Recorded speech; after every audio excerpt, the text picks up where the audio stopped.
ఎవరైనా సీతారాముల పాత్రలతో పోషించదలిస్తే జాగ్రత్తగా ఉండాలి. వాళ్ళకి హెచ్చరిక ఇది.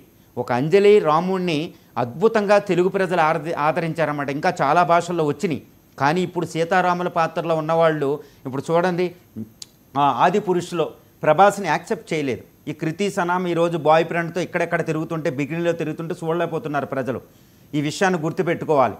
ఎవరైనా తర్వాత ముందు పవిత్రంగా ఉండాలి, తర్వాత పవిత్రంగా ఉండాలి. ఎందుకంటే సీత పాత్ర కేవలం మీకు 600 కోట్లు 400 కోట్లు వస్తున్నాయని సీత పాత్రలో నటించకండి. కేవలం మీకు 1000 కోట్లు వస్తున్నాయని నటించకండి. బాగా కీర్తి వస్తుందని నటించకండి.